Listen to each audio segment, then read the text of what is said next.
Después de todo el día trabajando en la biblioteca municipal, pasé por el supermercado a comprar comida para la cena. Cuando la cajera pasó la tarjeta, la máquina emitió ese sonido que te congela el alma. Rechazo. Saldo insuficiente. Volví a intentar, segura de que era un error del sistema. Nada. En la pantalla aparecieron números que no podía creer. $320. Eso era todo lo que quedaba. Llegué a casa temblando, sin bolsas, sin comida, sin entender qué había pasado. Y ahí estaba él.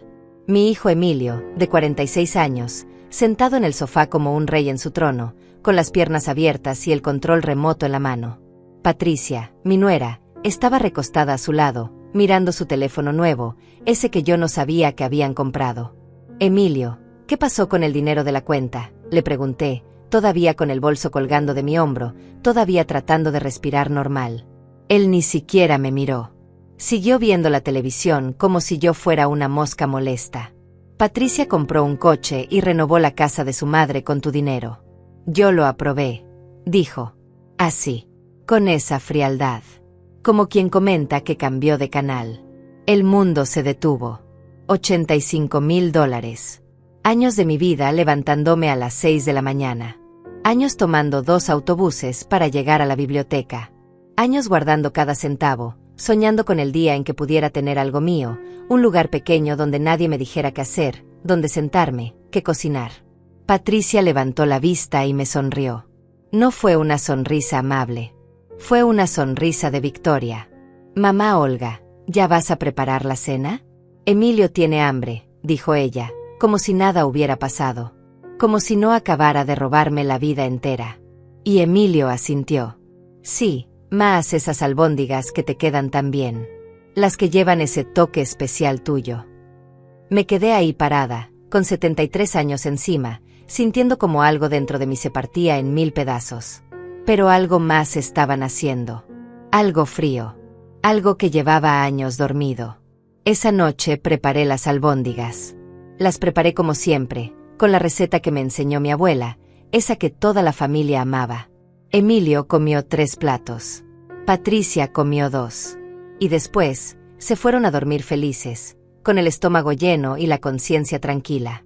Pero 3 semanas después, los 2 comenzaron a usar ropa de manga larga. Incluso cuando hacía calor. Incluso cuando sudaban. Y ninguno de los 2 volvió a pedirme que cocinara albóndigas. Déjenme contarles cómo llegué hasta aquí. Como una mujer de 73 años, que solo quería paz y un poco de respeto, terminó preparando la cena más memorable de su vida. Yo tengo 73 años. He trabajado toda mi vida sin parar. Limpié casas ajenas cuando mi esposo murió y Emilio tenía solo 8 años.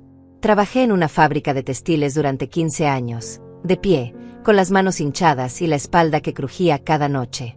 Después estudié por las noches, con los ojos ardiendo de cansancio, para conseguir el certificado que me permitió entrar a la biblioteca municipal. Ese trabajo en la biblioteca era mi orgullo. No pagaba mucho, pero era digno. Tenía un escritorio. La gente me decía buenos días, señora Olga, con respeto. Ayudaba a niños a encontrar libros para sus tareas. Organizaba los archivos con cuidado. Era un lugar tranquilo, donde podía respirar, donde nadie me gritaba. Nunca pedí mucho en la vida. Solo quería un rincón callado donde tomar mi té por las mañanas, sin que nadie me dijera que le estaba haciendo mal. Soñaba con jubilarme pronto y tal vez, solo tal vez, alquilar un departamento pequeño cerca del Parque Central. Algo sencillo, con una ventana grande por donde entrara el sol. Algo mío. Emilio nació cuando yo tenía 27 años. Fue un bebé hermoso, con los ojos grandes de su padre y mi nariz pequeña. Su padre, mi esposo Esteban, trabajaba en la construcción. Ganábamos apenas lo suficiente para pagar la renta de un departamento de 2 cuartos en las afueras de la ciudad. Pero éramos felices.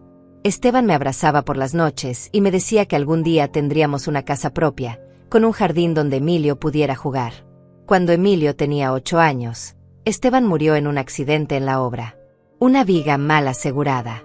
Sin seguro. Sin indemnización. La empresa simplemente cerró y los dueños desaparecieron. Me quedé sola con un niño, con deudas, con un futuro que parecía un pozo sin fondo. Pero no me rendí. Me levanté cada mañana aunque el cuerpo me doliera. Trabajé en lo que fuera. Limpié oficinas por las noches. Lavé ropa ajena los fines de semana. Todo para que Emilio tuviera comida, útiles escolares, ropa limpia. Para que no sintiera que era diferente a los otros niños. Y funcionó. Emilio estudió. Fue buen alumno. Se graduó de la universidad con honores. Consiguió un trabajo excelente en una empresa de tecnología. Yo lloraba de orgullo cada vez que lo veía salir de casa con su traje y su maletín. Mi niño. Mi razón de vivir. Cuando conoció a Patricia hace 5 años, pensé que por fin todo estaría bien. Pensé que tendría una nuera con quien compartir secretos de cocina, alguien que me llamara para tomar café, alguien que aliviara un poco la carga de Emilio. ¡Qué equivocada estaba! Patricia llegó a nuestras vidas como una tormenta disfrazada de brisa suave. Al principio era toda sonrisas y gracias mamá Olga por la comida y qué linda decoración tiene la casa. Pero yo veía algo en sus ojos. Algo calculador. Algo hambriento. Se casaron 6 meses después de conocerse. Emilio estaba enamorado como nunca lo había visto. Y yo, como toda madre tonta, me callé las dudas que me carcomían por dentro. No quería arruinar su felicidad. No quería ser esa suegra amargada que todos odian. Patricia se mudó a la casa 2 meses después de la boda. Solo mientras encontramos nuestro propio lugar, dijo Emilio. Yo acepté. Era mi hijo. ¿Cómo iba a negarme? Además, la casa tenía 3 cuartos. Yo dormía en el más pequeño, el que antes era la bodega. Ellos podían tomar el cuarto principal. Era lo justo. Al principio todo parecía normal.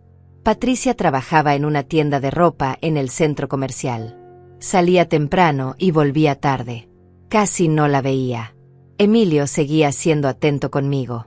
Me preguntaba cómo había estado mi día. Me abrazaba antes de irse a trabajar. Pero lentamente, muy lentamente, las cosas empezaron a cambiar. Primero fue el control remoto. Un día llegué del trabajo y quise ver las noticias de la tarde, como siempre hacía. Patricia estaba viendo una telenovela.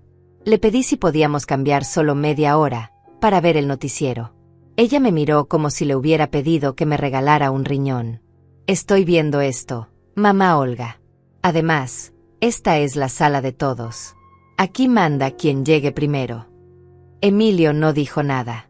Estaba en su teléfono, ajeno a todo.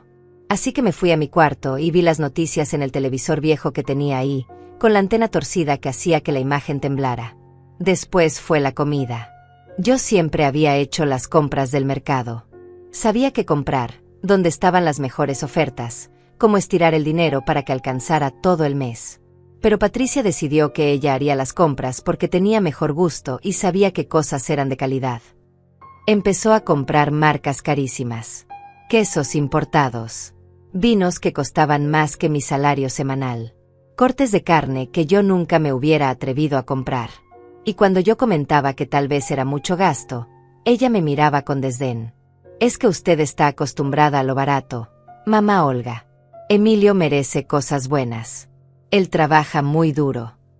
Como si yo no hubiera trabajado duro toda mi vida. Como si mis manos arrugadas y mis rodillas que crujían no fueran prueba suficiente de todo lo que había sacrificado. Emilio, mi hijo, el niño que yo había criado sola, que había visto todo lo que sufrí por él, no decía nada. Simplemente comía el queso caro y tomaba el vino importado y me daba las gracias como si yo fuera la sirvienta que había preparado la mesa.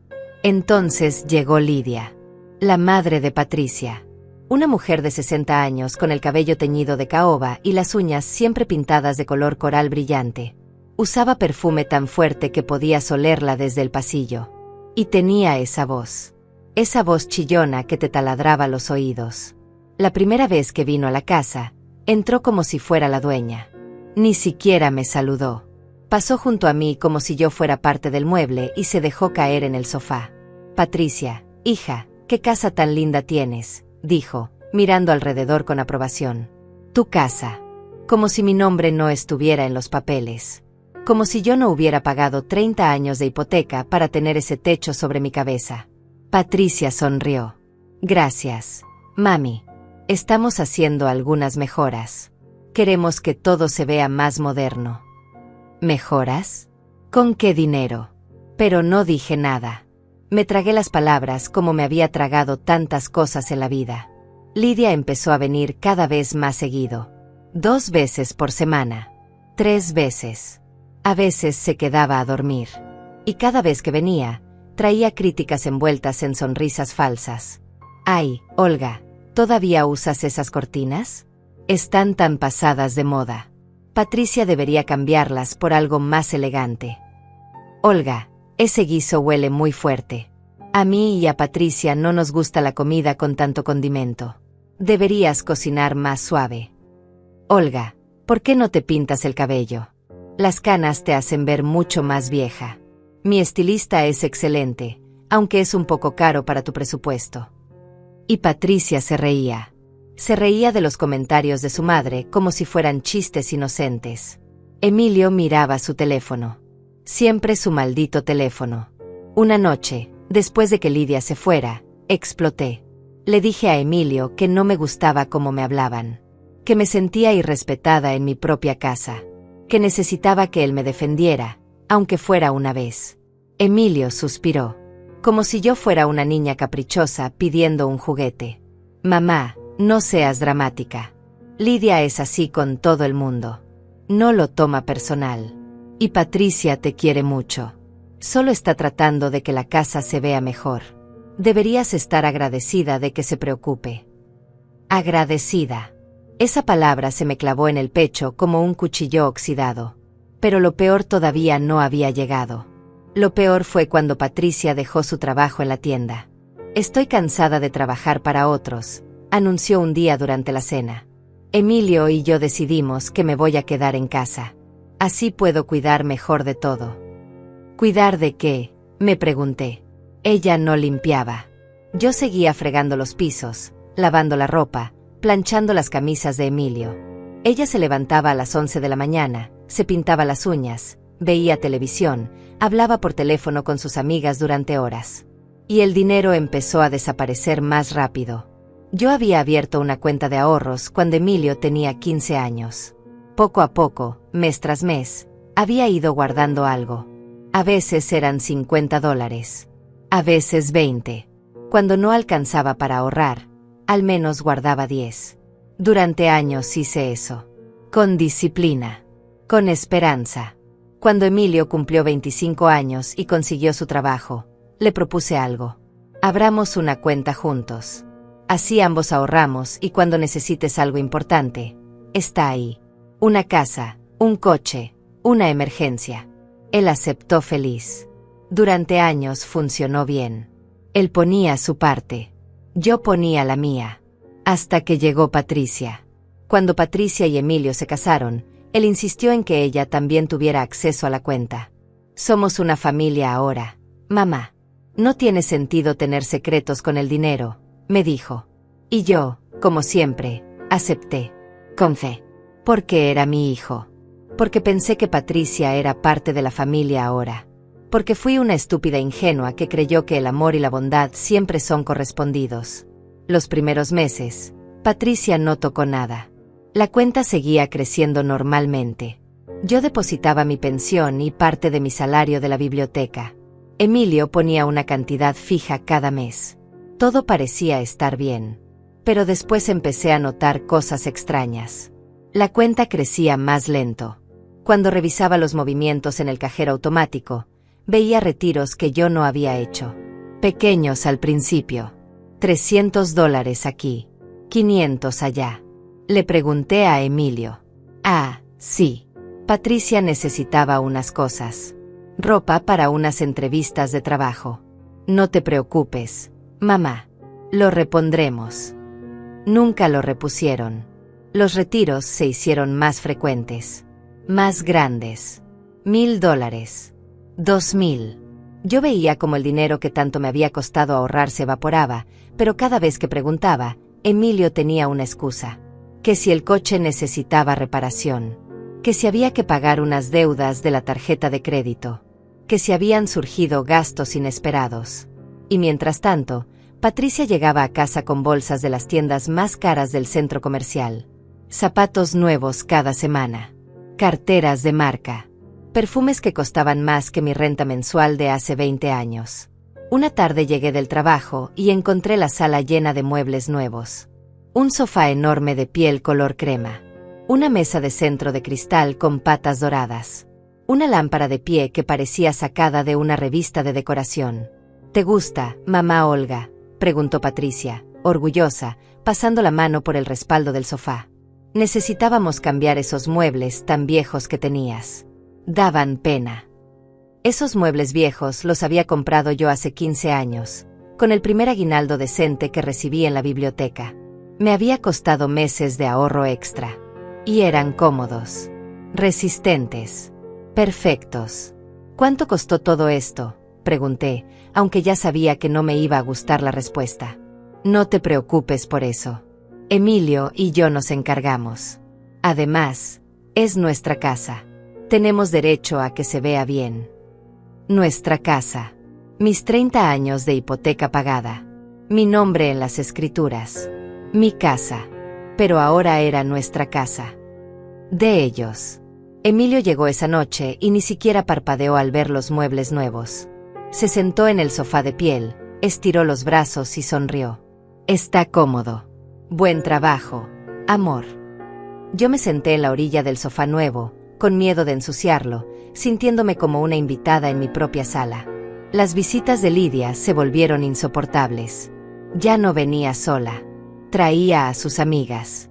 Mujeres de su edad con rostros estirados por cirugías y risa estridente. Se sentaban en mi sala, bebían mi café, comían las galletas que yo compraba y hablaban de mí como si yo no estuviera ahí. Pobre Patricia, qué carga tan pesada tener que vivir con la suegra, decía una de ellas, una tal Araceli, con el cabello rubio platinado y aretes enormes de perlas falsas. Sí, pero mira qué casa tan linda. Al menos eso compensa, respondía otra. Y Lidia asentía, tomando su café con el dedo meñique levantado, como si fuera una reina. Mi hija es una santa. No cualquiera aguanta estas situaciones. Pero bueno, mientras Olga se porte bien y no cause problemas, supongo que pueden convivir. Portarme bien. Como si fuera un perro al que hay que entrenar. Patricia estaba ahí, sentada junto a su madre, y no dijo nada. No me defendió. Solo sonreía y asentía y le servía más café de la cafetera que yo había comprado, en las tazas que yo había heredado de mi madre. Emilio estaba en su cuarto, con la puerta cerrada, jugando videojuegos. Podía escuchar los disparos y explosiones a través de la pared. Esa noche, mientras lavaba las tazas que habían usado, lloré. No fue un llanto fuerte. Fue silencioso. Las lágrimas caían sobre el agua jabonosa y desaparecían como si nunca hubieran existido. Así me sentía yo. Como si estuviera desapareciendo. Pero lo peor, lo absolutamente peor, llegó una mañana de jueves. Yo tenía un pequeño ritual.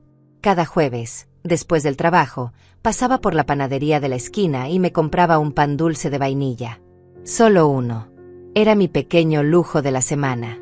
Me costaba $2. Me lo comía despacio, con una taza de té, sentada en la ventana de mi cuarto, mirando la calle. Esos 20 minutos eran míos. Nadie me molestaba. Nadie me pedía nada. Era mi momento de paz. Ese jueves, cuando llegué a casa con mi pan dulce en su bolsa de papel, encontré a Patricia en la cocina con Lidia. Estaban riendo, rodeadas de bolsas de una pastelería cara del centro. Mira, mamá Olga, dijo Patricia, señalando la mesa llena de pasteles elegantes. Lidia trajo postres franceses. Son carísimos pero deliciosos. Prueba uno. Miré mi pan dulce de $2 en mi mano. De repente me sentí ridícula. Pobre. Insignificante. No, gracias. Ya tengo mi pan, dije, y me fui a mi cuarto. Escuché sus risas a través de la puerta. No sé si se estaban riendo de mí, pero sentí que sí. Sentí cada carcajada como una bofetada. Me senté en la orilla de mi cama con el pan dulce en las manos. Ni siquiera tenía ganas de comerlo ya. Lo dejé en la mesita de noche y me quedé mirando la pared. Esa pared blanca que necesitaba pintura. Esa pared que había visto todas las noches durante años. Esa pared que era testigo silencioso de mi vida que se desmoronaba. Y entonces me pregunté, ¿cuándo dejé de ser una persona y me convertí en un mueble? ¿Cuándo mi hijo dejó de verme como su madre y empezó a verme como un estorbo? ¿En qué momento perdí mi valor como ser humano? No tenía respuestas. Solo tenía cansancio. Un cansancio que me llegaba hasta los huesos. El tipo de cansancio que no se quita durmiendo. El tipo de cansancio que viene de cargar demasiado peso emocional durante demasiado tiempo. Esa noche, Emilio entró a mi cuarto. Era raro. Hacía meses que no venía. «Mamá, necesito hablar contigo», dijo, sentándose en la única silla que había en mi cuarto, esa silla de madera que crujía cada vez que alguien se movía. Mi corazón dio un salto. Tal vez por fin había notado cómo me trataban. Tal vez venía a disculparse. Tal vez todo iba a cambiar. «Patricia y yo estamos pensando en agrandar la casa», dijo. «Queremos hacer una remodelación grande. Tirar esta pared, ampliar la sala, hacer un cuarto más grande para nosotros. Necesitamos que cooperes con unos $30,000 de la cuenta». El mundo se detuvo. $30,000. $30,000 que me habían costado años. Años levantándome con dolor de espalda. Años comiendo lo más barato para poder ahorrar algo más. Años sin comprarme ropa nueva, sin ir al cine, sin darme ningún gusto. Todo guardado, centavo a centavo, para tener algo cuando ya no pudiera trabajar. Para tener una salida. Para tener dignidad. «Emilio, ese dinero es para mi retiro», dije, tratando de mantener la voz firme aunque me temblaba por dentro. «Es todo lo que tengo para cuando ya no pueda trabajar. No puedo dártelo así como así». Él suspiró. Ese suspiro que usaba cuando le parecía que yo estaba siendo difícil. Ese suspiro que me hacía sentir como una carga. «Mamá, no seas egoísta. Esta casa también es tu casa. Si la mejoramos, tú también te beneficias. Además, Patricia y yo hemos estado manteniendo muchos gastos. Es justo que cooperes más». ¿Egoísta? ¿Yo era egoísta? Yo, que había criado a este hombre sola.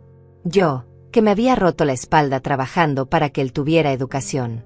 Yo, que todavía cocinaba, limpiaba, lavaba su ropa, pagaba la luz, pagaba el agua, pagaba el gas. ¿Yo era egoísta? Emilio, yo pago la mitad de todos los servicios de esta casa. Compro comida. Limpio. Cocino. ¿Qué más quieres que haga? No se trata de eso, mamá. Se trata de ser una familia. Las familias se apoyan. ¿O es que ya no nos quieres? ¿Ya no te importa nuestra felicidad? Ahí estaba. La manipulación disfrazada de amor. La culpa envuelta en papel de regalo.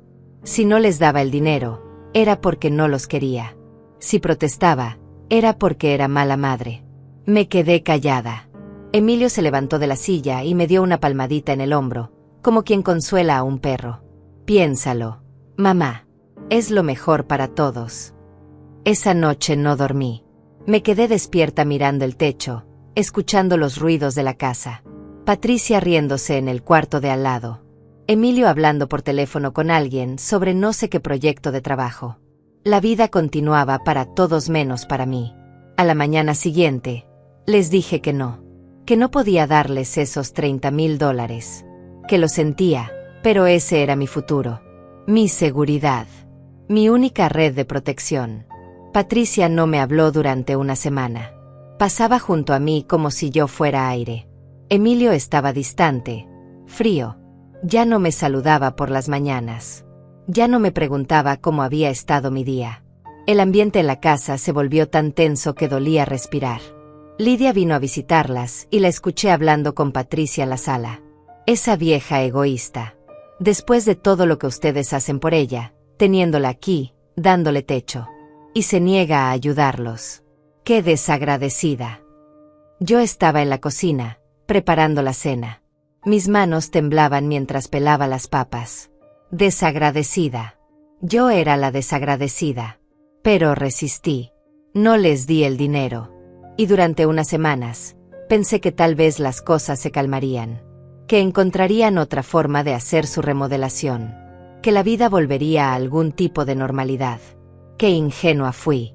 Un sábado por la mañana, Patricia anunció que Lidia vendría a quedarse una semana completa. Va a hacerse unos trabajos dentales y necesita que alguien la cuide. Ustedes no tienen problema, ¿verdad?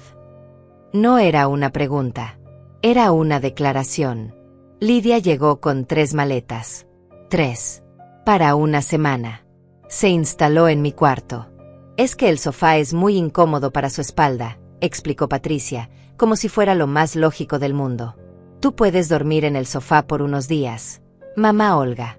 No es mucho sacrificio. 73 años. Trabajando desde las 6 de la mañana. Llegando a casa con las piernas hinchadas. Y se suponía que debía dormir en el sofá para que Lidia, que ni siquiera vivía ahí, durmiera cómoda en mi cama. Emilio no dijo nada. Estaba viendo un partido de fútbol. El volumen tan alto que ni siquiera sé si escuchó la conversación. Esa semana fue un infierno. Lidia se comportaba como la dueña de la casa.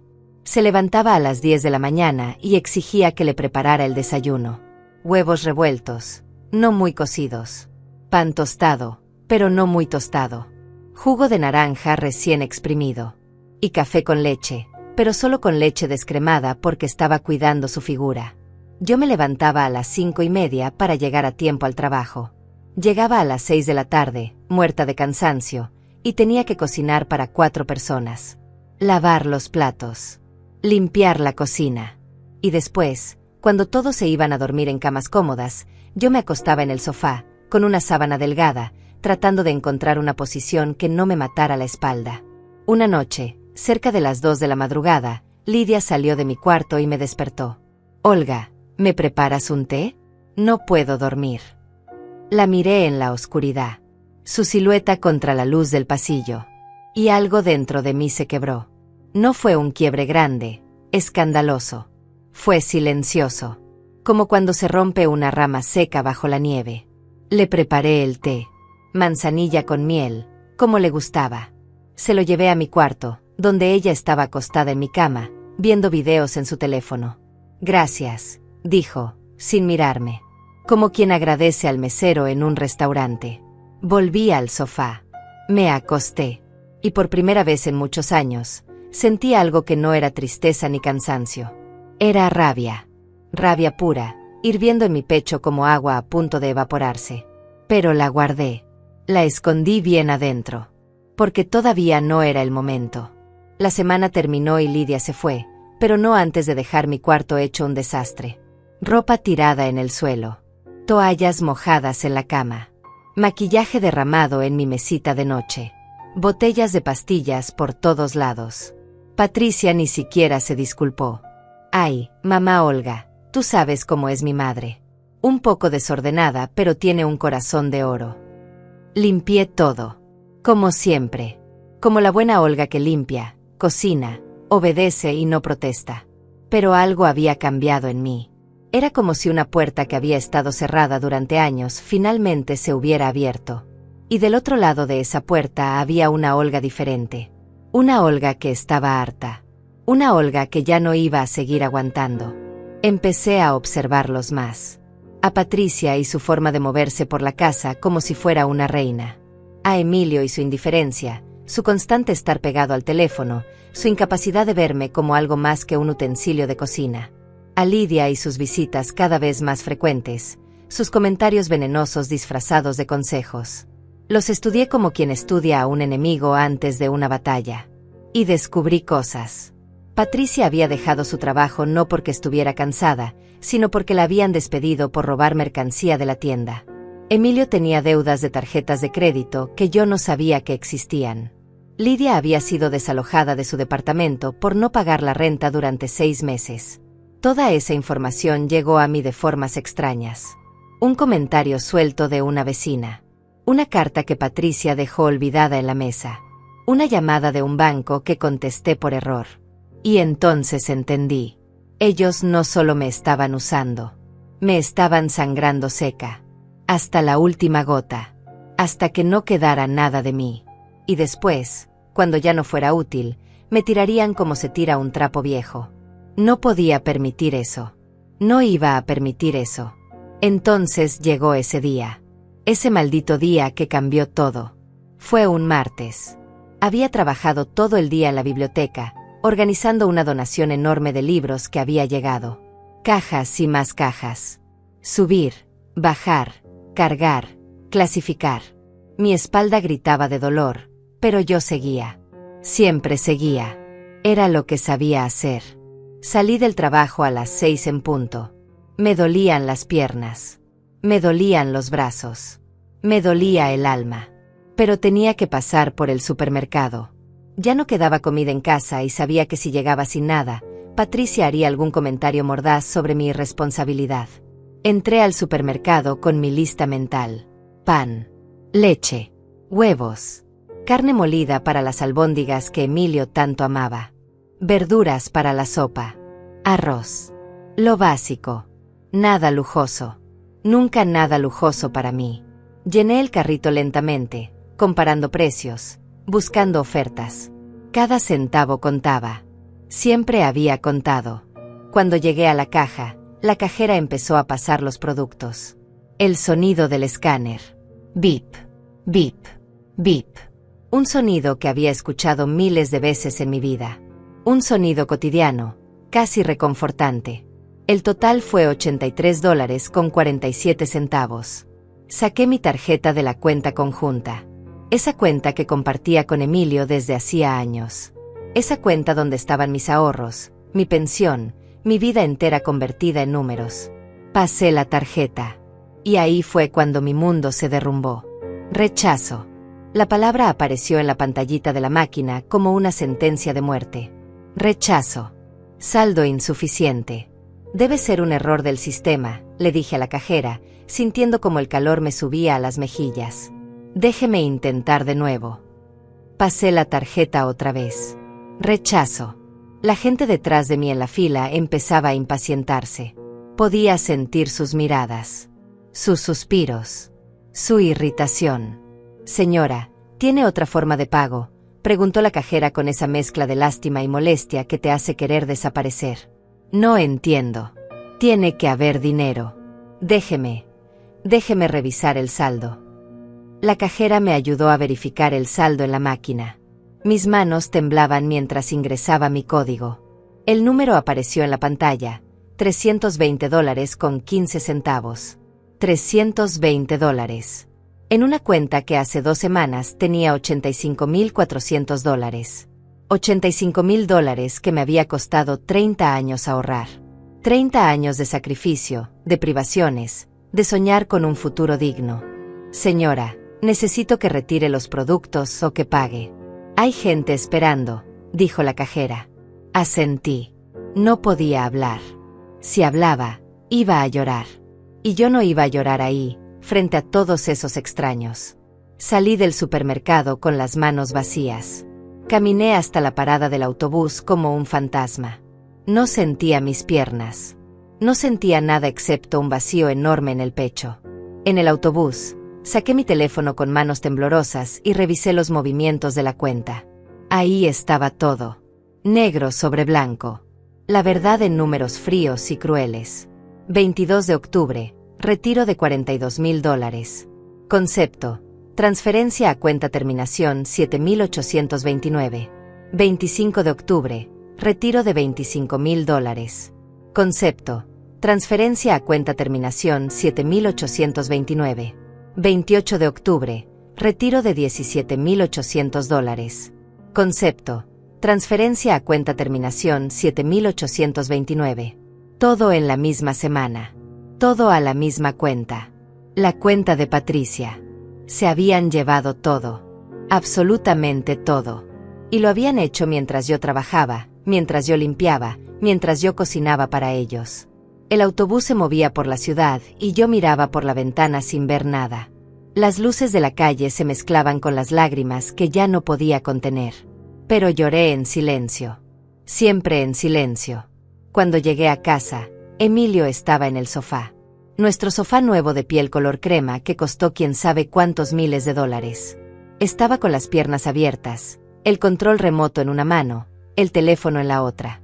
Patricia estaba a su lado, limándose las uñas. Uñas largas, pintadas de un tono melocotón brillante. Me quedé parada en la entrada.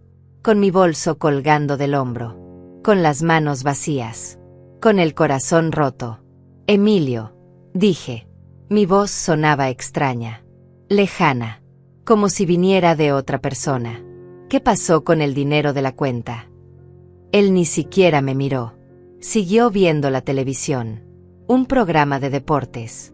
Hombres corriendo detrás de una pelota mientras mi vida se desmoronaba.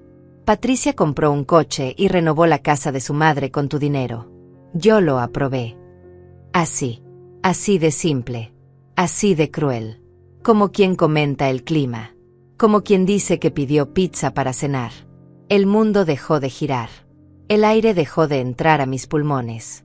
El tiempo se detuvo en ese momento terrible, insostenible. ¿Qué? Apenas pude susurrar. Emilio finalmente me miró. Sus ojos eran fríos, indiferentes. Los ojos de un extraño. El coche de Patricia ya estaba muy viejo. Necesitaba uno nuevo. Y la casa de Lidia estaba cayéndose a pedazos. Había que arreglar el techo, los pisos, el baño. Eran necesidades reales, mamá, no caprichos. Ese era mi dinero, dije. Mi dinero, mis ahorros, mi futuro. Patricia levantó la vista de sus uñas y me sonrió. Esa sonrisa que ya conocía tan bien. Esa sonrisa de victoria. Técnicamente era una cuenta conjunta. Mamá Olga. Todos teníamos derecho a usarla. Además, nosotros te mantenemos. Te damos casa. Te damos comida. Era justo que cooperaras un poco más. Me mantenían. Ellos me mantenían a mí. Yo, que pagaba la mitad de todos los servicios. Yo, que compraba la comida. Yo, que limpiaba esta casa de arriba abajo. Yo, que todavía trabajaba a mis 73 años mientras Patricia se pintaba las uñas en el sofá. No tenías derecho, dije, y mi voz empezó a subir. No tenían ningún derecho a robarme. No te robamos nada, dijo Emilio, y su tono era de molestia. Como si yo fuera una niña haciendo un berrinche. Usamos dinero de una cuenta que era de todos. Deja el drama, mamá. Pareces una histérica. Una histérica. 30 años de ahorros desaparecidos, y yo era una histérica por estar molesta. Emilio, ese dinero era para cuando yo ya no pueda trabajar. Para alquilar un lugar propio. Para tener algo de dignidad en mi vejez. Pues sigue trabajando, dijo Patricia, volviendo a concentrarse en sus uñas. Mi madre tiene 62 años y todavía trabaja. No eres tan vieja. Además, siempre puedes vivir aquí con nosotros. Para eso es la familia. Vivir aquí, en mi propia casa, pero ahora como una invitada indeseada. Como un mueble viejo que no tienen valor de tirar. Bueno, ¿y qué vamos a cenar?, preguntó Emilio, tocándose el estómago. Tengo hambre. Haz esas albóndigas que te quedan tan bien, mamá. Las que llevan ese toque especial tuyo. Me miró esperando. Los dos me miraron esperando. Esperando que me tragara la rabia. Que me tragara la humillación. Que fuera a la cocina como la buena Olga obediente y les preparara la cena después de que acababan de robarme la vida entera. Y algo en mí se rompió. No fue un quiebre ruidoso. Fue silencioso. Como cuando se rompe el hielo bajo tus pies y de repente estás cayendo a un agua oscura y fría. Pero no lo demostré. No grité. No lloré. No rompí nada. Solo sonreí. Claro, dije. Les voy a preparar mis albóndigas especiales. Las mejores que haya hecho nunca. Y fui a la cocina. Cerré la puerta de la cocina detrás de mí. Mis manos temblaban, pero no de miedo. Temblaban de algo nuevo. Algo que nunca había sentido con tanta claridad. Era rabia, sí, pero era más que eso. Era determinación. Era la certeza absoluta de que ya no iba a ser la víctima de esta historia. Me apoyé contra la encimera y respiré profundo. Una vez.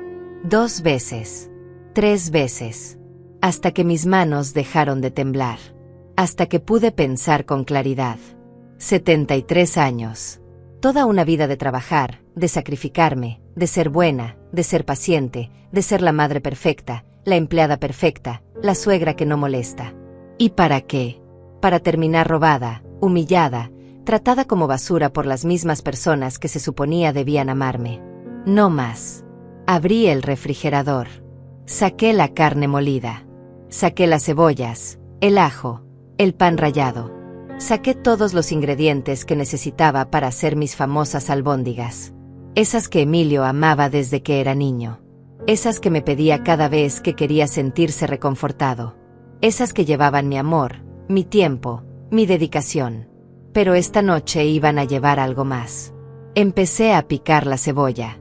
El cuchillo golpeaba la tabla de madera con un ritmo constante. Cada golpe era terapéutico. Cada golpe era una pequeña liberación de toda la furia que había acumulado durante años. Mientras cocinaba, pensaba. Mi mente trabajaba rápido, calculando, planeando. No iba a hacer nada ilegal. No iba a envenenarlas. No era una asesina. Pero sí conocía muy bien a Patricia y a Lidia. Sabía sus debilidades. Sabía exactamente qué les molestaba, que les causaba problemas. Patricia era alérgica a los mariscos. No una alergia mortal, pero sí una que le causaba erupciones terribles en la piel. Manchas rojas que le duraban semanas. Picazón insoportable. Hinchazón en la cara. Me lo había mencionado una vez, hacía años, cuando todavía fingía ser amable conmigo. Y Lidia. Lidia tenía un estómago delicado. No podía comer nada muy condimentado sin sufrir las consecuencias. Pasaba días en el baño, con dolores, con malestar. También me lo había dicho, cuando todavía venía a la casa y yo era lo suficientemente tonta como para preocuparme por su bienestar. Sonreí mientras mezclaba la carne. En el fondo de la alacena, escondido detrás de las especias que nunca usaba, tenía un frasco de polvo de camarón seco. Lo había comprado hace meses para una receta que nunca llegué a hacer. Era muy fino, casi como polvo. Si lo mezclabas bien con la carne, era imposible detectarlo a simple vista. Y en la otra alacena tenía un chile especial que me había regalado una colega de la biblioteca. Un chile tan picante que ella me había advertido: usa solo un poquito, Olga. Con esto, un poco es mucho. Nunca lo había usado. Hasta ahora. Tomé el frasco de polvo de camarón. Miré hacia la puerta de la cocina. Cerrada. Podía escuchar la televisión en la sala. Las risas grabadas de algún programa estúpido. La vida continuaba allá afuera mientras yo, aquí adentro, tomaba el control de mi destino. Abrí el frasco. El olor a mar llegó a mi nariz. Vacié una cucharada generosa en la mezcla de carne. Luego otra. Lo mezclé bien, muy bien, hasta que era completamente invisible. Después tomé el chile. Lo corté en pedacitos minúsculos, tan pequeños que se perdían entre la carne, la cebolla, el ajo. Agregué más de lo que cualquier receta sensata recomendaría. Mientras formaba las albóndigas con mis manos, sentí una calma extraña, una paz. Como si después de años de estar perdida, finalmente hubiera encontrado el camino de regreso a mí misma. Las puse en la sartén. El aceite chisporroteó. El olor a comida casera llenó la cocina. Ese olor reconfortante, hogareño, que asocias con el amor y la familia. ¡Qué irónico! Mientras se cocinaban, preparé salsa de tomate. Extra especiada, por supuesto. Agregué más chile ahí también. Y por si acaso, unas gotas de salsa picante que encontré al fondo del refrigerador. La que decía en la etiqueta precaución, extremadamente picante. Las albóndigas se doraron perfectamente. Se veían hermosas, apetitosas, inocentes. Preparé arroz blanco, ensalada simple, todo normal, todo como siempre. Puse la mesa, los mismos platos de siempre, los mismos cubiertos, los mismos vasos. La cena está lista, anuncié, abriendo la puerta de la cocina. Emilio y Patricia vinieron a la mesa como llenas al olor de sangre. Se sentaron. Emilio se frotó las manos con anticipación. Huele delicioso, mamá. Sabía que no ibas a decepcionarme. No ibas a decepcionarme. Como si su decepción fuera lo más importante del mundo. Como si robarme $85,000 no fuera decepcionante. Como si tratarme como basura no fuera decepcionante. Les serví 3 albóndigas grandes para cada uno. Salsa generosa. Arroz. Ensalada. ¿Tú no vas a comer, mamá Olga?, preguntó Patricia con esa voz falsa, esa voz que usaba cuando quería parecer considerada frente a Emilio. No tengo hambre, dije. Comí algo en el trabajo. Mentira. No había comido nada en todo el día. Pero no iba a comer esas albóndigas. No porque me dieran miedo las consecuencias físicas, sino porque no me las merecía. Esas albóndigas estaban hechas con un propósito muy específico. Emilio dio la primera mordida. Cerró los ojos. Deliciosas como siempre. Nadie cocina como tú, mamá. Patricia también comió. Al principio parecía feliz. Después fruncí el ceño ligeramente. Están un poco más condimentadas que de costumbre. No. Es una receta nueva que quise probar, dije, manteniendo mi voz neutral. Pensé que les gustaría algo con más sabor. Emilio se encogió de hombros y siguió comiendo. Devoró las 3 albóndigas en minutos. Patricia fue más lenta, pero también terminó su plato. Incluso repitió. Tomó una albóndiga más. Yo lavé los platos mientras ellos volvían al sofá. Mi corazón latía rápido, pero mi rostro permanecía sereno. Tranquilo. Controlado. Esa noche me acosté en mi cama, en mi cuarto que por fin había recuperado después de la invasión de Lidia, y esperé. No sabía exactamente cuánto tiempo tardaría en hacer efecto. Las alergias eran impredecibles. El picante trabajaba diferente en cada persona. Pero tenía fe. Fe en la justicia. Fe en que el universo, finalmente, estaba de mi lado. A las 3 de la mañana, escuché el primer grito. Era Patricia. Emilio. Emilio, despierta. Me pica todo el cuerpo. Me levanté silenciosamente y me acerqué a mi puerta. La abrí apenas una rendija. Lo suficiente para escuchar. ¿Qué pasa? La voz de Emilio, todavía adormilada. Me pica. Mírame. Mira mi cara. Silencio. Luego, Patricia, estás toda roja. Tienes manchas por todos lados. Lo sé. Siento que me quema la piel. ¿Qué comí? ¿Qué fue lo que comí? Emilio también empezó a quejarse. Mi estómago. Dios, mi estómago se siente raro. Como si estuviera ardiendo por dentro. Necesito ir al baño, gritó Patricia. La escuché correr por el pasillo. La puerta del baño se cerró de golpe. Emilio también se levantó. Patricia, apúrate. Yo también necesito el baño. Estoy ocupada. Ve al otro baño. El sonido de pies corriendo. Otra puerta cerrándose. Y entonces empezó la sinfonía. Los gemidos. Los quejidos. Los sonidos que no voy a describir, pero que todos podemos imaginar. El agua corriendo constantemente. Patricia llorando. Emilio maldiciendo. Me metí de nuevo en mi cama y sonreí en la oscuridad. No era una sonrisa de alegría. Era una sonrisa de justicia. De equilibrio restaurado.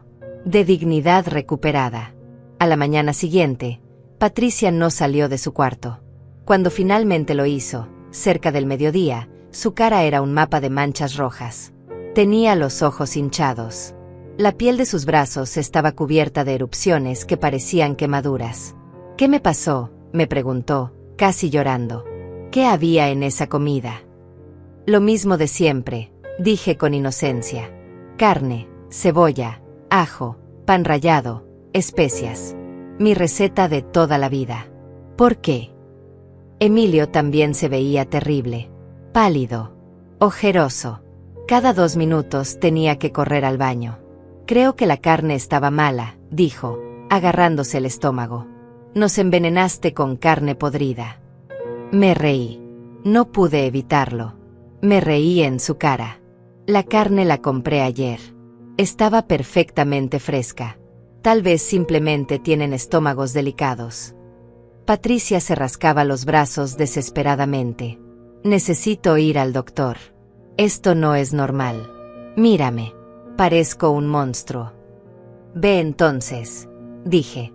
No te detengo. Ese día llamaron a Lidia para que viniera a cuidarlos.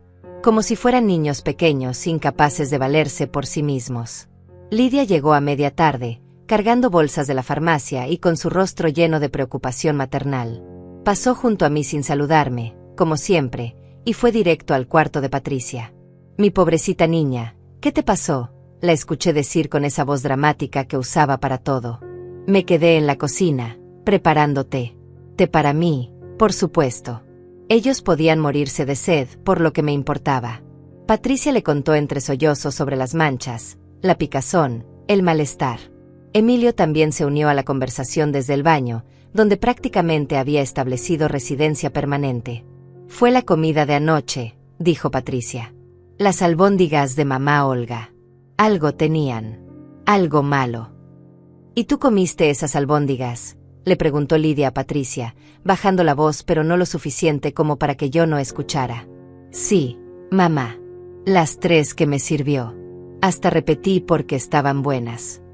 Hubo un silencio. Luego Lidia dijo algo que no pude escuchar claramente. Pero por el tono, supe que estaban hablando de mí. Planeando algo. Tal vez pensando que yo las había envenenado a propósito. Que piensen lo que quieran, pensé. Que lo prueben. Esa noche Lidia me exigió que le mostrara los ingredientes que había usado para las albóndigas. Abrí la alacena con toda la calma del mundo.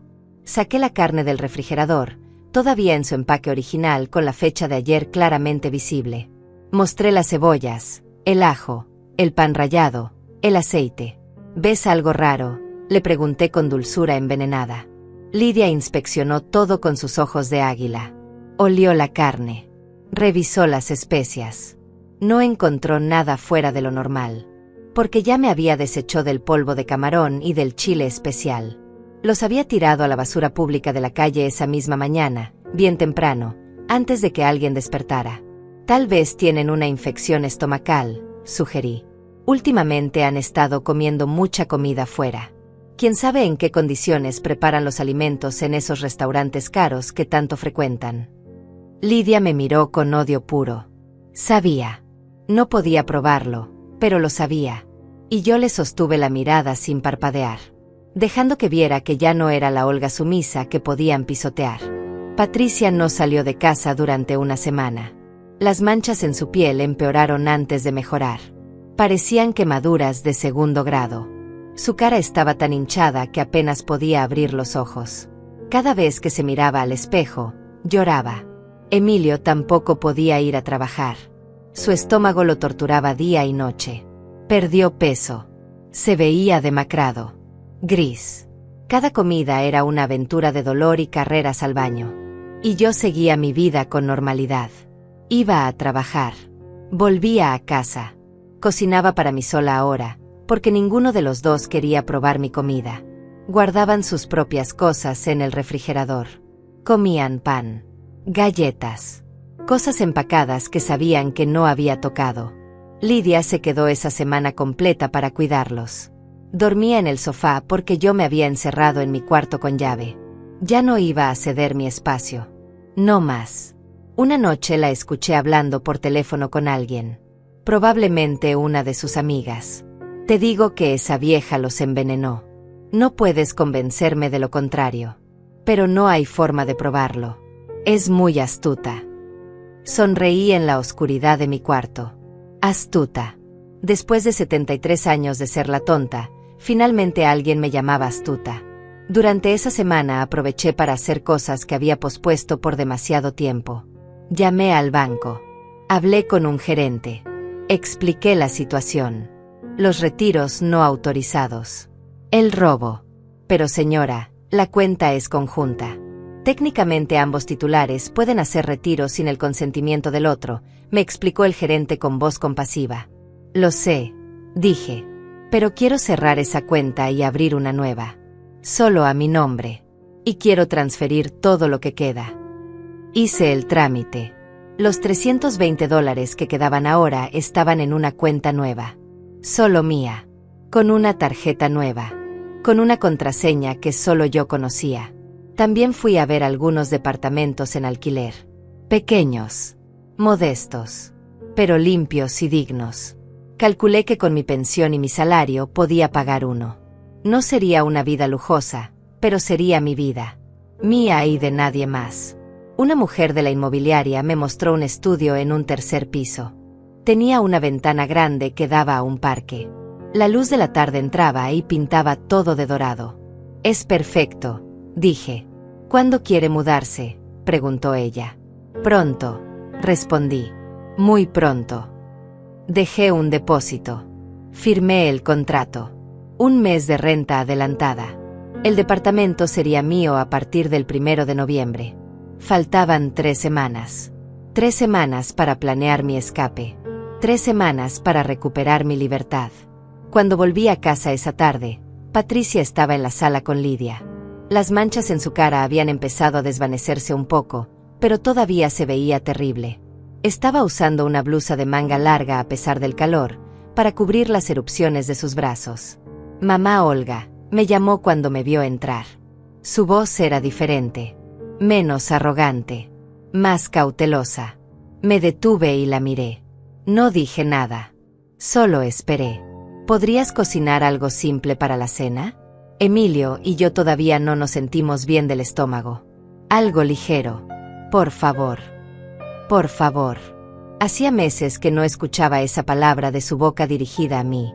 «No», dije simplemente. Patricia parpadeó, confundida. «No. No. Yo cocino para mí. Ustedes pueden cocinar para ustedes. O pueden pedir comida. O pueden morirse de hambre. Me da igual». Lidia se levantó del sofá como impulsada por un resorte. «¿Cómo te atreves a hablarle así a mi hija?». La miré.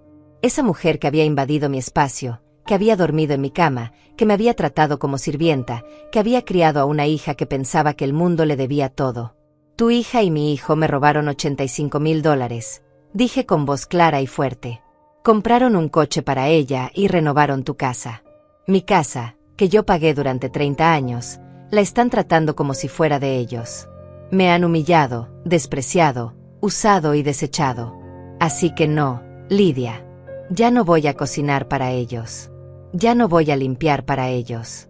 Ya no voy a hacer nada para ellos». El silencio que siguió fue ensordecedor. Patricia se puso pálida. Bueno, más pálida de lo que ya estaba con las manchas. «Mamá Olga, nosotros». Yo no quise. «Sí quisiste», la interrumpí. «Quisiste exactamente esto. Querías mi dinero. Querías mi casa. Querías usarme hasta que no quedara nada. Pues felicidades. Lo lograste. Ya no queda nada de la Olga tonta que era antes». Emilio salió del baño en ese momento, todavía viéndose enfermo. «¿Qué está pasando? ¿Por qué están gritando?». «Tu madre nos está insultando», dijo Lidia con indignación. «Tu madre les está diciendo la verdad», corregí. «Y si no les gusta, pueden irse. Pueden irse a vivir a la casa renovada de Lidia. Pueden usar el coche nuevo de Patricia. Pueden hacer lo que quieran. Pero ya no van a usar mi casa, mi dinero ni mi paciencia». Emilio me miró como si no me reconociera. Y tenía razón. Esta no era la madre que él conocía. Esta era una mujer nueva. Una mujer que había encontrado su columna vertebral después de 73 años. «Mamá, está siendo irracional», dijo él, tratando de usar ese tono condescendiente que antes funcionaba. «Entiendo que estés molesta por el dinero, pero fue una decisión familiar. Podemos hablarlo». «No hay nada que hablar», dije. «La decisión está tomada. Y si no les gusta, la puerta está ahí». Me fui a mi cuarto. Cerré la puerta. Puse el seguro. Y por primera vez en años, me senté en mi cama y respiré. Respiré profundo. Respiré libre. Afuera podía escuchar sus voces alteradas. Lidia gritando sobre mi falta de respeto. Patricia llorando sobre su piel arruinada. Emilio tratando de calmarlas a ambas. Pero sus voces sonaban lejanas. Como un programa de televisión en otra habitación. Presente pero irrelevante. Saqué mi teléfono y abrí las fotos del departamento que acababa de alquilar. Esa ventana grande. Esa luz dorada. Ese espacio que pronto sería mío. 3 semanas. Solo tenía que aguantar 3 semanas más. Y después, sería libre. Las siguientes 2 semanas fueron extrañas. Como vivir en una casa donde todos son fantasmas que se cruzan pero no se tocan. Patricia y Emilio me evitaban. Yo los evitaba a ellos. Lidia había vuelto a su casa renovada, no sin antes lanzarme miradas asesinas y murmurar cosas sobre viejas malagradecidas. Las manchas de Patricia tardaron casi 3 semanas completas en desaparecer. 3 semanas usando mangas largas incluso cuando el calor era insoportable. 3 semanas sin poder ponerse sus vestidos escotados, sus blusas de tirantes, toda esa ropa que le gustaba usar para presumir. 3 semanas mirándose al espejo y llorando porque su piel perfecta ahora estaba manchada, irritada, arruinada. Emilio finalmente pudo volver al trabajo después de 2 semanas, pero seguía delgado, pálido, con ojeras profundas. Su estómago había quedado sensible. Ya no podía comer cualquier cosa sin consecuencias. Cada comida era una ruleta rusa de dolor abdominal. Y yo observaba. Observaba sin decir nada, sin mostrar satisfacción. Pero por dentro, sentía esa justicia fría, esa sensación de equilibrio que había estado ausente durante tanto tiempo. Una noche, Emilio tocó a la puerta de mi cuarto. Era tarde, casi las 11. «Mamá, ¿podemos hablar?», preguntó a través de la puerta. Consideré no abrir. Consideré decirle que se fuera. Pero algo en su voz sonaba diferente. Más pequeño. Más humano. Abrí la puerta. Él estaba ahí parado, en pijama, con el cabello desordenado, viéndose más como el niño que yo recordaba que como el hombre en el que se había convertido. «¿Qué quieres?», pregunté, manteniendo mi voz neutral. «Quiero disculparme», dijo. Y por primera vez en meses, me miró a los ojos. Realmente me miró. No dije nada. Solo esperé. Sé que lo que hicimos estuvo mal. Lo del dinero. Debí preguntarte primero. Debí ser mejor hijo. Palabras. Solo palabras. Después de todo lo que había pasado. ¿Patricia te pidió que vinieras a decir esto?, pregunté. No. Ella ni siquiera sabe que estoy aquí. De hecho, no me está hablando. Dice que es mi culpa que le haya pasado lo de la piel. Que debí haberme dado cuenta de que algo andaba mal con la comida. Interesante. El paraíso no era tan perfecto, después de todo. Mamá, sé que suena patético, pero te extraño. Extraño cómo eran las cosas antes. Cuando todavía nos llevábamos bien. Antes de que me robaras todo mi dinero, dije sin emoción. Antes de que tu esposa me tratara como basura. Antes de que me hiciera sentir invisible en mi propia casa. Él agachó la cabeza. Lo sé. Lo arruiné todo. Y no sé cómo arreglarlo. No puedes, dije simplemente. Lo que rompiste no se puede arreglar, Emilio. Rompiste mi confianza. Rompiste mi corazón. Rompiste años de sacrificio. ¿Cómo se arregla eso? No lo sé, susurró. Y por un momento, vi lágrimas en sus ojos. Parte de mí, esa parte que todavía era madre, quiso abrazarlo. Quiso consolarlo. Quiso decirle que todo estaría bien. Pero esa parte era pequeña ahora. Muy pequeña. La había enterrado bajo capas de dolor y desilusión.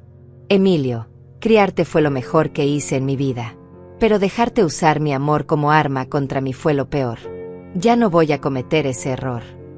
¿Qué significa eso?, preguntó, y había miedo en su voz. Significa que me voy, dije. Ya alquilé un departamento. Me mudo en una semana. El shock en su rostro hubiera sido cómico en otras circunstancias. ¿Te vas? ¿A dónde? ¿Cómo vas a pagar? Eso ya no es tu problema, respondí. Encontraré la forma. Lo que sé es que ya no puedo vivir aquí. No después de todo. Pero mamá, esta es tu casa. Era mi casa, corregí. Ahora es solo un lugar donde me hacen sentir miserable. Y tengo 73 años. No me queda tanto tiempo en este mundo. No voy a desperdiciar lo que me queda siendo infeliz. Emilio se quedó callado, procesando, probablemente calculando cómo iba a afectar esto su economía. Porque sin mi pensión, sin mi contribución a los gastos, las cosas iban a ponerse difíciles para él y Patricia. ¿Y si te devolvemos el dinero?, dijo de repente. Poco a poco. Podemos hacer un plan de pagos. Te devolveremos cada centavo. Me reí. Fue una risa seca, sin alegría. Emilio, ustedes gastaron $85,000 en un mes. En un coche y una renovación. ¿De dónde van a sacar dinero para devolverme? Además, ya no se trata del dinero. Se trata de que me traicionaron. De que me hicieron sentir como nada. Mamá, por favor, déjame arreglarlo. No, dije firmemente. Ya tomé mi decisión. Y esta vez, nadie me va a hacer cambiar de opinión. Cerré la puerta. Escuché sus pasos alejándose lentamente por el pasillo. Escuché la puerta de su cuarto cerrarse. Y después, voces. Patricia preguntando dónde había estado. Emilio explicando. Patricia gritando. ¿Cómo que se va? ¿Y quién va a pagar la luz? ¿El agua? ¿El gas? Tú sabes cuánto cuestan los servicios de esta casa. Así que era eso. No les importaba que me fuera porque me perdían como madre. Les importaba porque me perdían como fuente de ingresos. Los siguientes días fueron un ballet silencioso de evitación mutua. Yo empecé a empacar mis cosas. No tenía mucho. 73 años de vida cabían en 5 cajas de cartón. Ropa. Algunos libros. Fotos viejas. Las joyas de mi madre. La tetera que me regaló Esteban cuando cumplimos 5 años de casados. Patricia me veía empacar desde la puerta, con los brazos cruzados.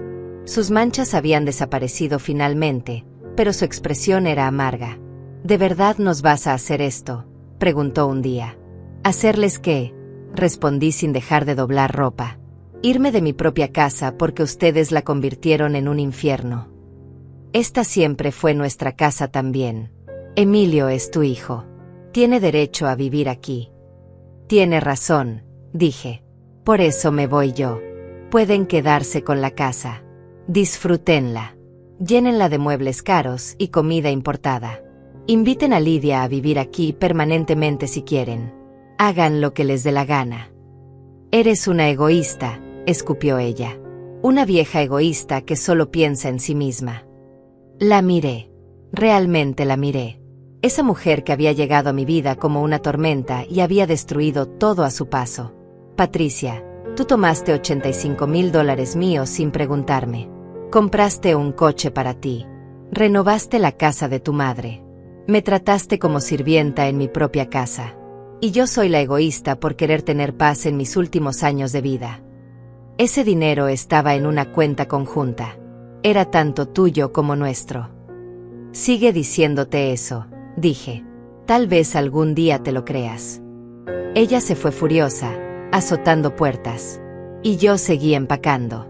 El día antes de mi mudanza, contraté un pequeño camión de mudanzas. No necesitaba mucho espacio. Mis 5 cajas. Un colchón que compré usado pero en buen estado. Algunos platos y ollas que compré en el mercado de pulgas.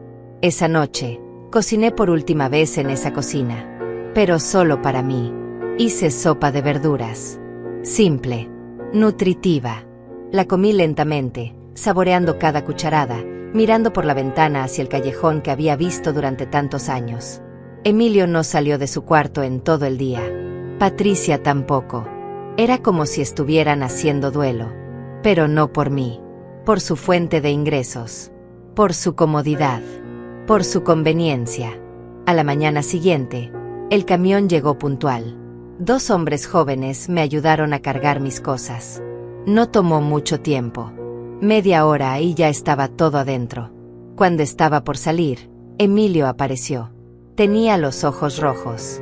No sé si había llorado o simplemente no había dormido.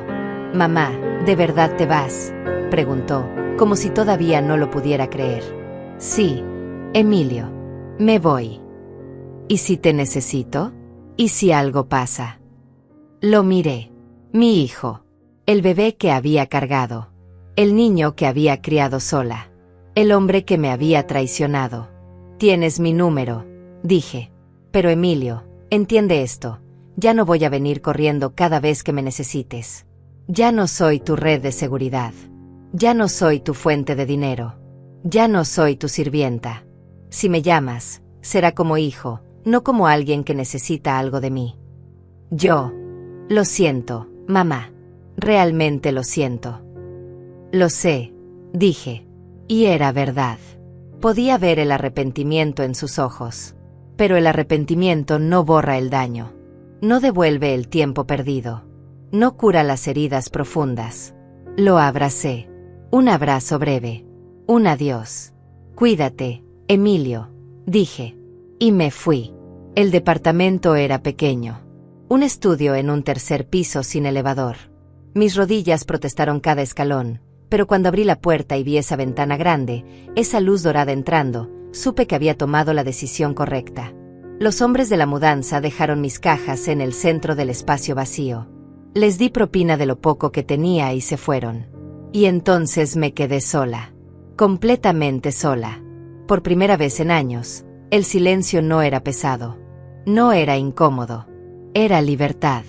Me senté en el suelo, porque todavía no tenía muebles, y miré alrededor. Las paredes estaban pintadas de blanco. El piso era de madera vieja pero limpia. Había una cocineta pequeña en una esquina. Un baño minúsculo pero funcional. Y esa ventana. Esa hermosa ventana que daba al parque. Saqué mi tetera de una de las cajas. La llené de agua. La puse a calentar en la estufa que apenas funcionaba, pero que era mía. Preparé té. Me senté en el alféizar de la ventana con la taza caliente entre mis manos arrugadas y miré hacia afuera. Había niños jugando en el parque. Una pareja de ancianos caminaba tomada de la mano. Un hombre vendía helados en un carrito. La vida continuaba, indiferente a mi pequeña revolución personal. Y era perfecto. Los primeros días fueron difíciles. Dormir en un colchón en el suelo no era cómodo a mi edad. Cocinar con 2 ollas y 3 platos requería creatividad. Pero cada incomodidad era mía. Cada decisión era mía. Cada momento de silencio era mío. Compré cosas de segunda mano. Una mesa pequeña. 2 sillas. Un sillón desgastado pero cómodo. Cortinas color marfil que dejaban pasar la luz. Plantas para la ventana. Poco a poco, el espacio vacío se convirtió en un hogar. Un hogar de verdad. No una casa donde era tolerada. Un hogar. Emilio me llamó 3 veces la primera semana. Yo contesté solo la primera vez. Mamá, ¿cómo estás? ¿Necesitas algo? Estoy bien, Emilio. No necesito nada. La casa se siente vacía sin ti. Eso me hizo reír. Vacía. La casa se sentía vacía para la hora que no había nadie cocinando, limpiando, pagando la mitad de todo. Te acostumbrarás, fue todo lo que dije. Las otras 2 llamadas no las contesté.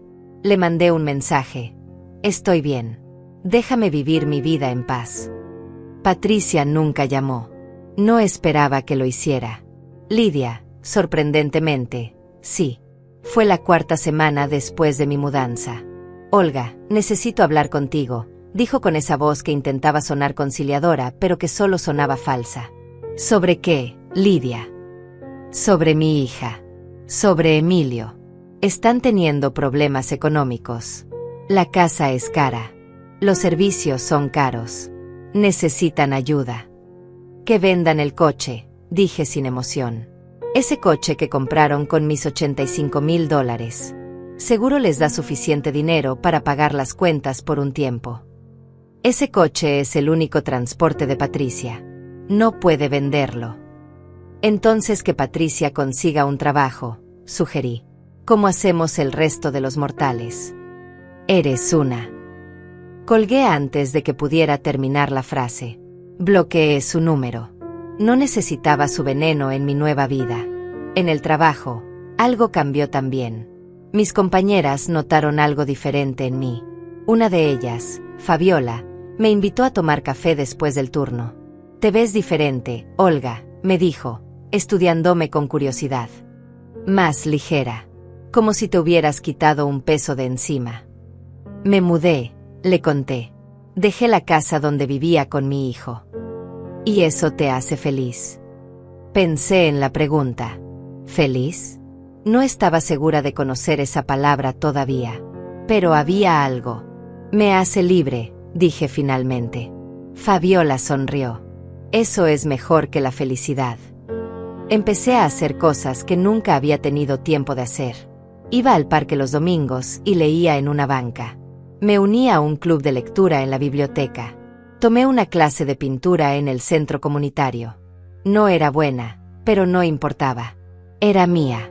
Una tarde, 2 meses después de mi mudanza, estaba en el mercado comprando verduras cuando vi a Patricia. Ella también me vio.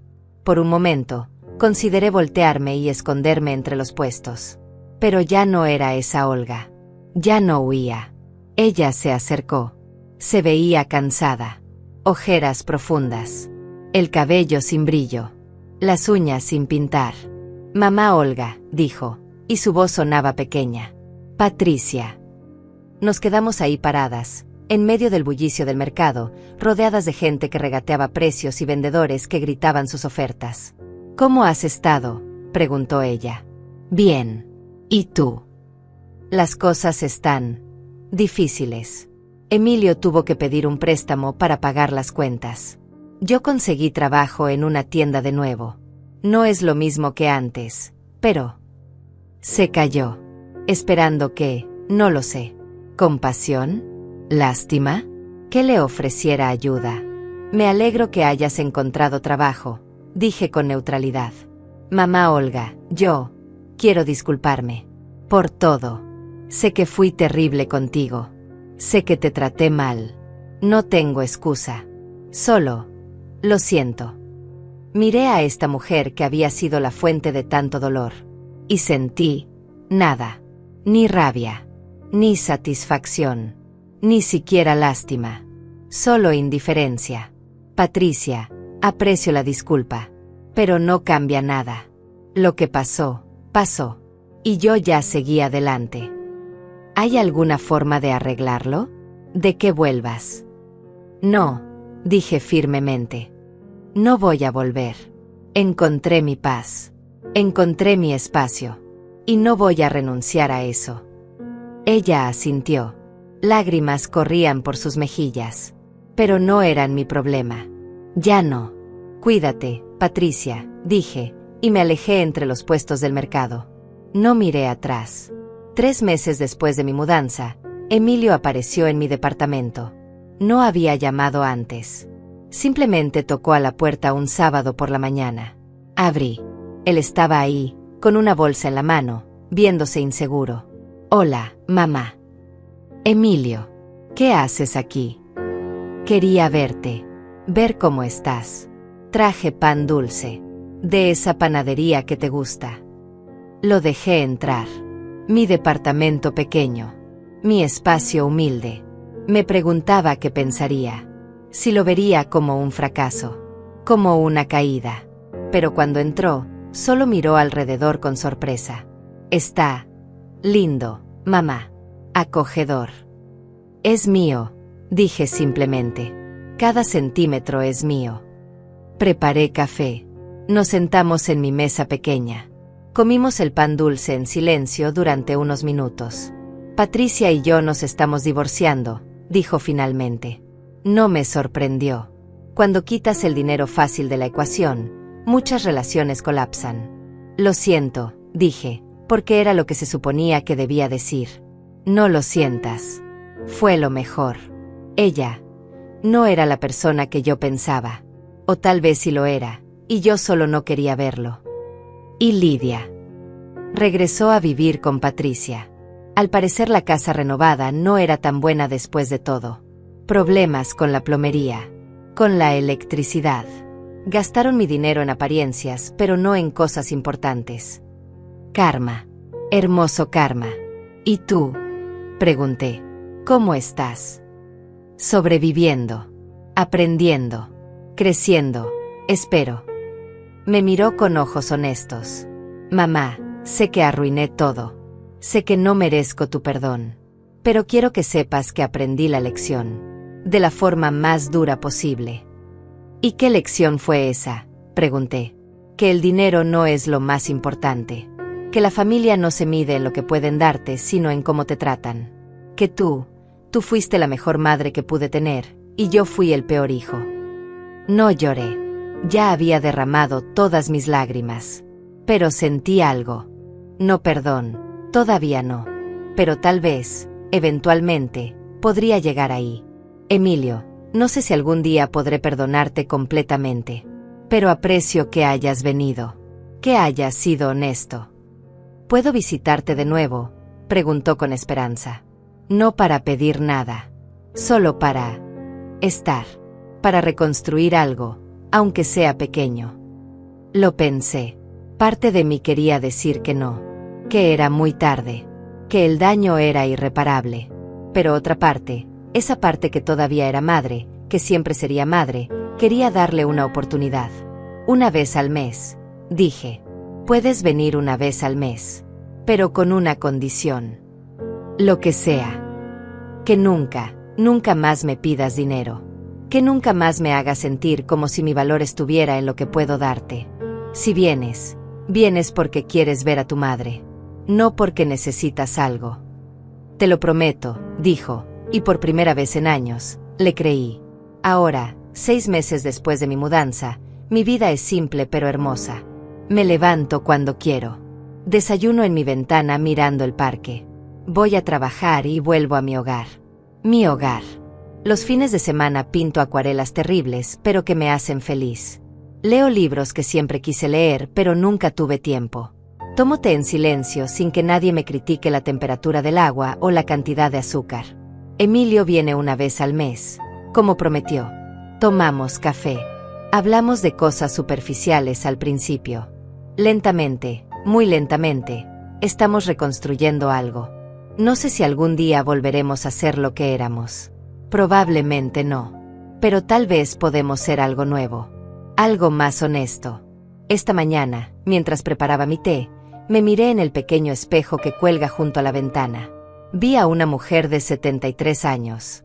Arrugas profundas. Cabello completamente gris. Manos marcadas por años de trabajo. Pero también vi algo más. Vi fuerza. Vi dignidad. Vi libertad. Me senté en mi sillón viejo pero cómodo, con mi taza de té caliente entre las manos, mirando cómo la luz de la mañana pintaba mi departamento de dorado. Y sonreí. Porque por primera vez en 73 años, entendí algo fundamental. No necesitas un palacio para ser reina de tu propia vida. Solo necesitas el valor de reclamar tu espacio. De decir no.